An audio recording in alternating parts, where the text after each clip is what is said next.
Hello बच्चों, आज से हम लोग क्लास 6 मैथ के एक नए चैप्टर की शुरुआत कर रहे हैं जिसका नाम है पूर्णांक। आज हम उसका अभ्यास 3A सॉल्व करेंगे।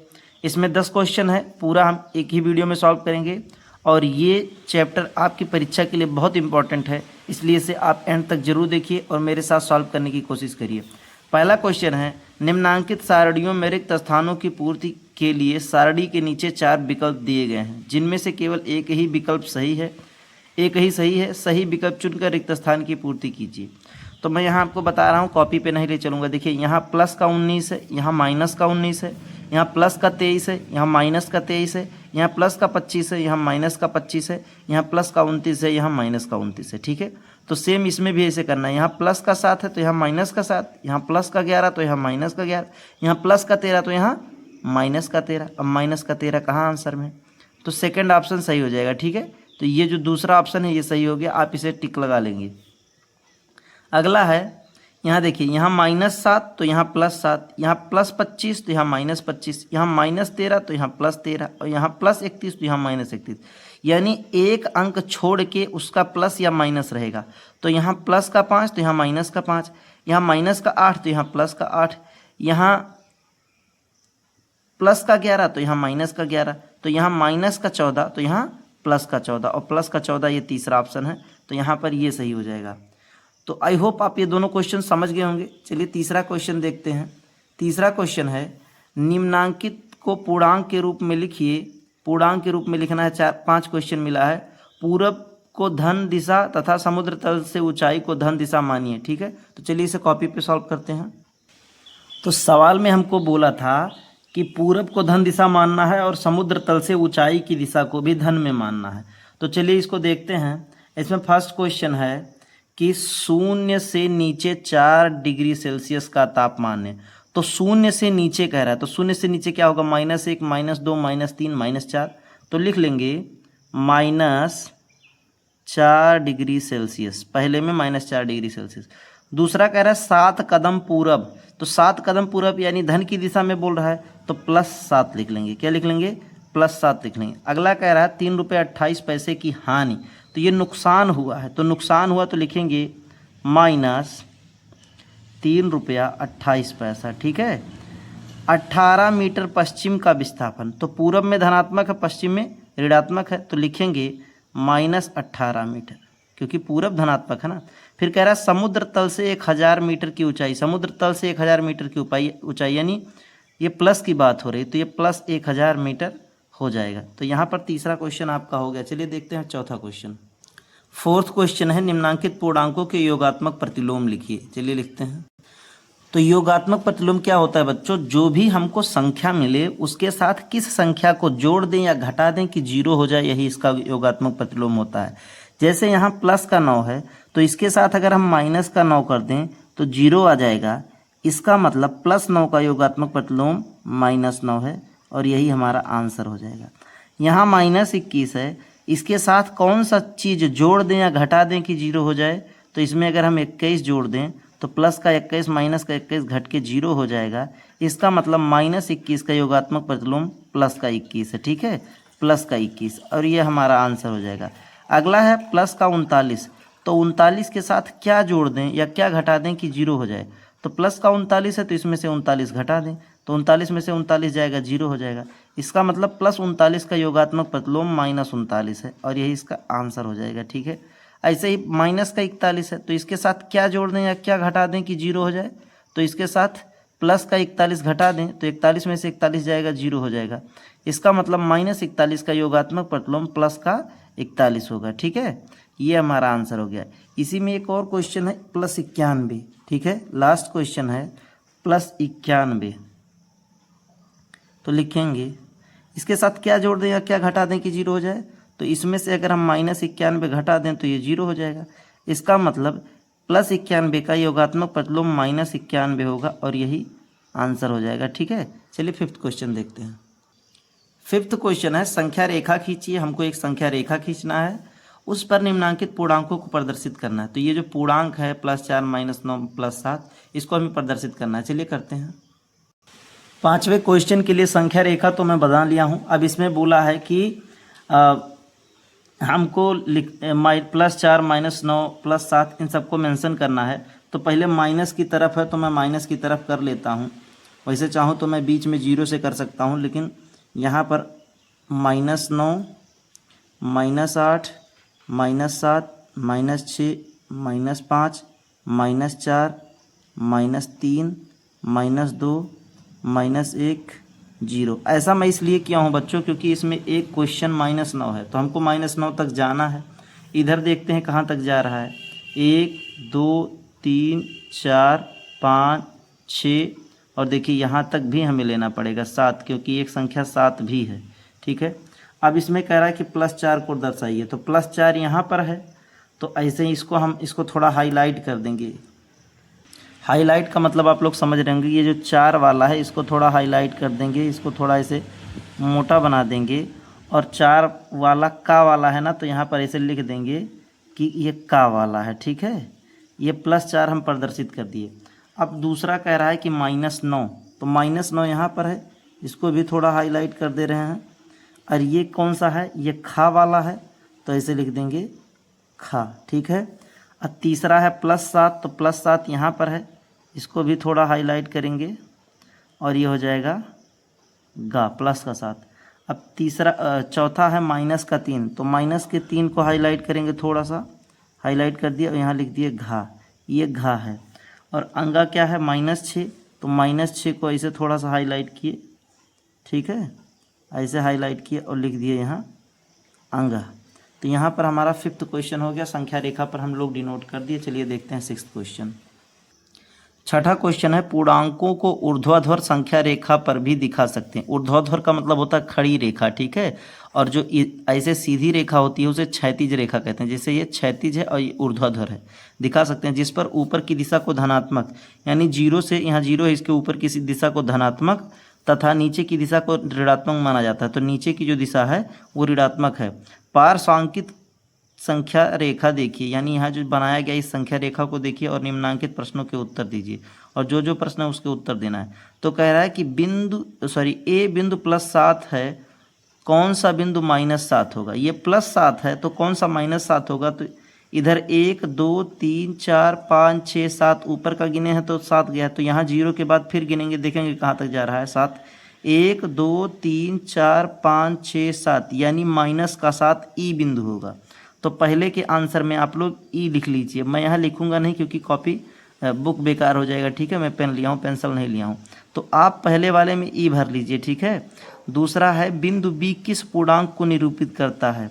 बिंदु बी देखिए 1 2 3 पूर्णांक 3 को निरूपित करता है, लेकिन धनात्मक की ऋणात्मक। तो देखिए ऊपर जब जाता है तो धनात्मक है, नीचे आ रहा है तो ऋणात्मक। तो पूर्णांक बी 1 2 3, तो यहाँ -3 को निरूपित कर रहा है। ठीक है, -3 को रिप्रेजेंट कर रहा है। अगला है बिंदु बी का विपरीत बिंदु बताइए। बी का विपरीत, तो यहाँ -3 है, तो इसका विपरीत बिंदु क्या होगा 1 2 3। विपरीत बिंदु बोला है तो विपरीत बिंदु हो जाएगा सी। क्या हो जाएगा सी। विपरीत पूर्णांक नहीं बोला है, विपरीत पूर्णांक बोलता तो +3 हो जाता, क्योंकि 1 2 3 बिंदु बोला है तो बी के उल्टे पे यहाँ सी है, तो इसमें सी भरा जाएगा। कह रहा है बिंदु डी के और यल को निरूपित पूर्णांक लिखिए। डी के यल का निरूपित पूर्णांक, तो डी पे देखिए, डी पे है 1 2 3 4 5, यानी धनात्मक का 5। डी के लिए क्या हो जाएगा, डी के लिए 5 हो जाएगा। उसके बाद अब के 1 2 3 4 5 माइनस का 5 हो जाएगा। ठीक है, ये प्लस का 5 रहेगा डी, और के माइनस का 5। और यल देख लेते हैं 1 2 3 4 5 6, यल 6 है लेकिन ऊपर की दिशा में है, यानी प्लस का 6, तो प्लस का 6 हो जाएगा। अंगा क्वेश्चन है बिंदुओं डी के और यल के विपरीत को बताइए, यानी इनके उल्टे उल्टे को बताना है। तो डी देखिए कितने पे है, 1 2 3 4 5 है, तो नीचे देखिए 5 कहाँ है, 1 2 3 4 5 के है। ठीक है, क्या है, तो डी का उल्टा के हो जाएगा, यानी डी का उल्टा के हो जाएगा। अच्छा, अब बोला है के का उल्टा देखिए, तो एक के यहाँ कितने पे 1 2 3 4 5, जब डी का उल्टा के था तो के का उल्टा भी डी होगा, ऐसे भी जान सकते हैं। तो 1 2 3 4 5, तो के का उल्टा डी हो जाएगा। क्या हो जाएगा, डी। और यल का उल्टा पूछा है, तो यल यहाँ पर है 1 2 3 4 5 6, तो इधर देख लेते हैं 1 2 3 4 5 6 यम हो जाएगा। ठीक है, तो आई होप आपको 6 क्वेश्चन समझ में आ गया। अभी देखते हैं 7th क्वेश्चन। 7th क्वेश्चन है निम्नांकित के बीच के सभी पूर्णांक लिखिए। -2 से +3 के बीच में कौन कौन से पूर्णांक आते हैं लिखना है। 0 से 6 के बीच में कौन कौन से पूर्णांक आते हैं लिखना है। ऐसे हमको लिखना है, तो चलिए कॉपी पे लिखते हैं। पहला क्वेश्चन हमको मिला है, पहला क्वेश्चन मिला है -2 + 3, -2 और +3, इसके बीच के कौन कौन से पूर्णांक हमको लिखना है। तो आपको पता है कि -2 से संख्या रेखा पर, जैसे हम -2 है, अगर पीछे वाला संख्या रेखा देखें तो -2 है बच्चों, यहाँ पर -2 है, तो इस -2 से +3 के बीच में क्या आ रहा है, तो आ रहा है -1 0 1 2। ठीक है, -2 से लेकर 3 के बीच में -1 0 1 2 आ रहा है। ठीक है, अब इसमें दूसरा क्वेश्चन है हमारे पास, दूसरा क्वेश्चन दिया है कि 0 और 6, 0 और 6 के बीच में क्या है, तो 0 और 6 के बीच में लिखा है, देखिए 0 से 6 के बीच में, 0 से 6 के बीच में 1 2 3 4 5 क्या है, 1 2 3 4 5 सभी धनात्मक हैं, तो धन लगाते जाएंगे, इधर के धनात्मक माने जाते हैं। ठीक है, ये plus plus plus plus plus. ठीक है, तो आप अपने कॉपी में प्लस प्लस करके लिख सकते हैं। ठीक है, चलिए अगले क्वेश्चन से मैं भी प्लस कर दूंगा ताकि आपको कन्फ्यूजन ना हो। थर्ड क्वेश्चन है कि -4 से +4, -4 और +4 के बीच में, ठीक है, कितने हैं, तो -4 से +4, तो -3 है, -2 है, -1 है, 0 है, +1 है, +2 है, +3 है, और इसके आगे नहीं है क्योंकि 4 और 4 के बीच में ही पूछा था, +4 -4।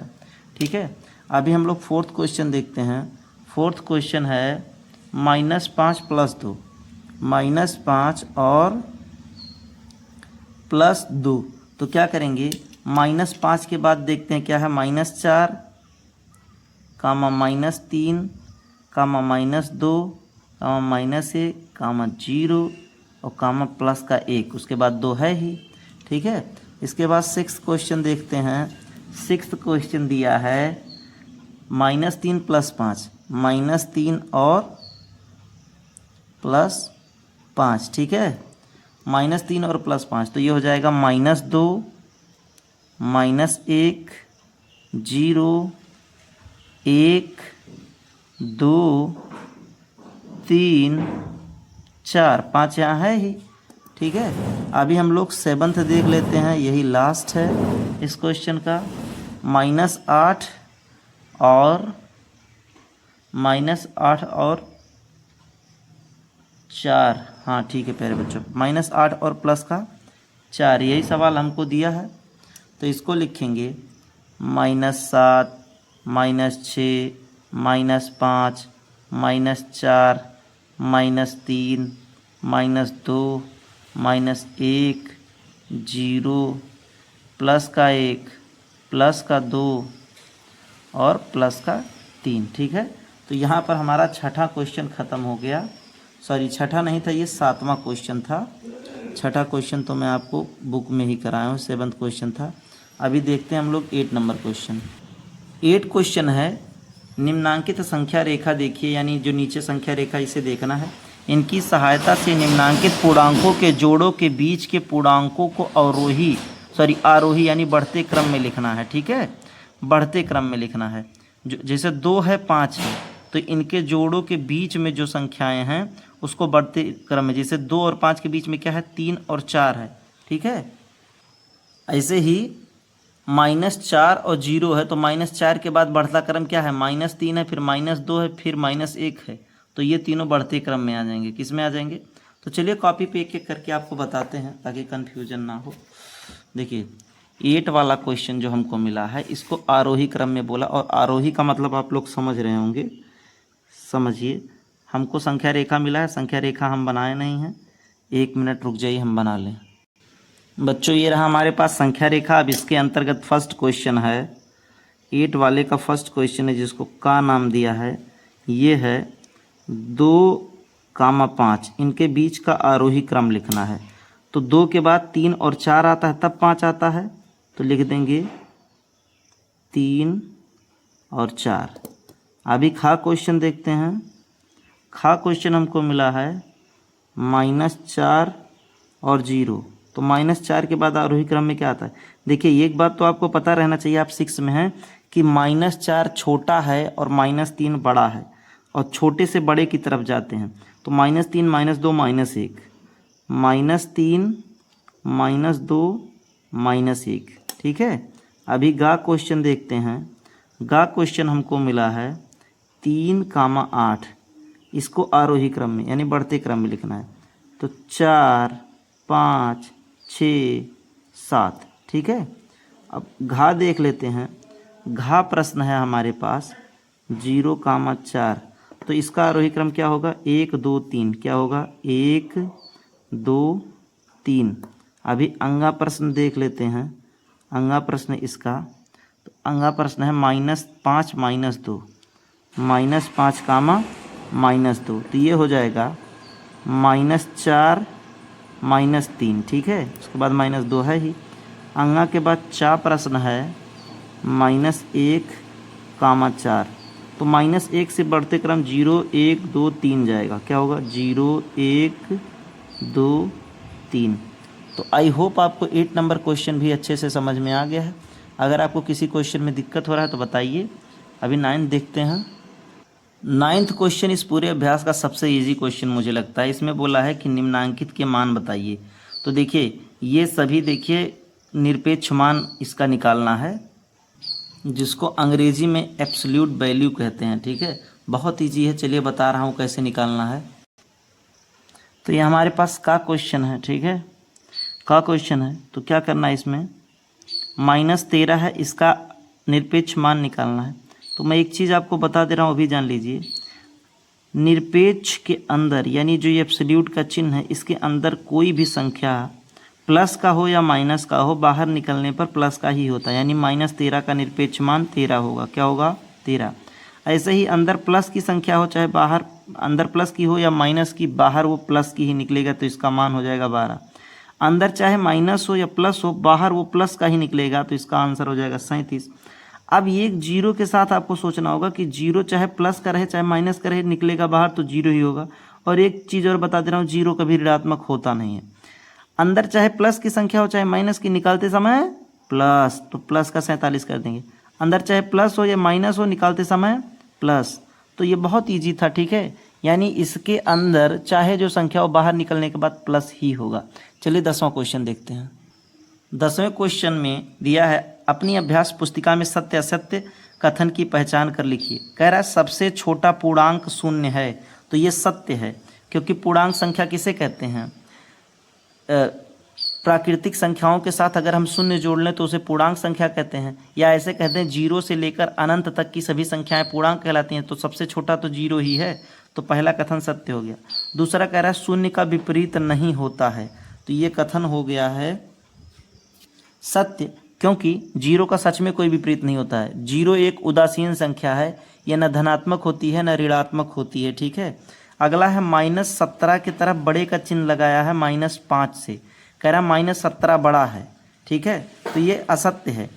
ऐसे समझिए, एक दुकान है जहाँ पर आप 17 रुपये उधार हैं और आपका दोस्त 5 रुपये उधार है। आपका दोस्त अगर 5 रुपये दे देगा तो वो बराबर हो जाएगा, यानी 0 पे आ जाएगा, ना उधार लिया रहेगा।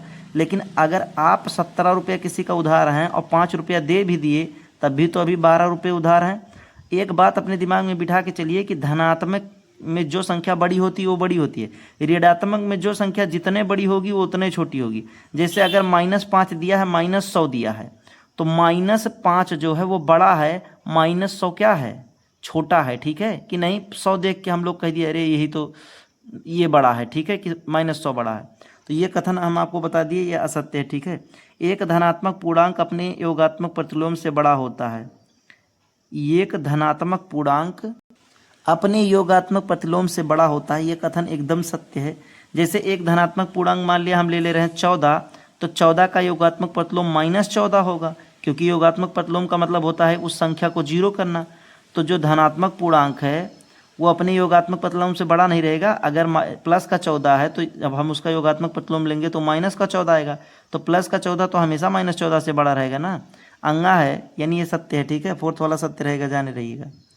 अंगा है एक ऋणात्मक पूर्णांक अपने योगात्मक प्रतिलोम से बड़ा होता है, ये कथन असत्य हो जाएगा। ऋणात्मक पूर्णांक जैसे -5 ले रहे हैं तो इसका योगात्मक प्रतिलोम प्लस का 5 हो जाएगा। तो क्या माइनस पूर्णांक -5 +5 से बड़ा है? नहीं बड़ा है ना। ऐसे ही शून्य एक पूर्णांक नहीं है, गलत है, शून्य पूर्णांक है, ठीक है, शून्य बिल्कुल पूर्णांक है। अगला है शून्य का योगात्मक प्रतिलोम शून्य होता है, ये सत्य है, ठीक है, शून्य का योगात्मक प्रतिलोम शून्य ही होता है। तो आई होप आपको ये एक्सरसाइज बहुत अच्छे से समझ में आ गई है। अगर आपको किसी क्वेश्चन में कोई डाउट लग रहा है तो आप कमेंट्स में पूछिए, मैं रिप्लाई दूंगा। अगर आप 6 में हैं तो इस चैनल को सब्सक्राइब कर लीजिए। मैं आपके हर सब्जेक्ट का सॉल्यूशन, चाहे हिंदी, इंग्लिश, गणित, विज्ञान, सामाजिक अध्ययन जो भी हो, सबका सॉल्यूशन इसी चैनल पे दे रहा हूँ। आपको जो भी चैप्टर का सॉल्यूशन चाहिए आप उस चैप्टर का नाम लिखिए, बगल में लिख दीजिए लर्न विथ अमित, आपको वो चीज़ मिल जाएगा। तो तब तक मन लगा के पढ़ते रहिए, मिलते हैं अगली क्लास में।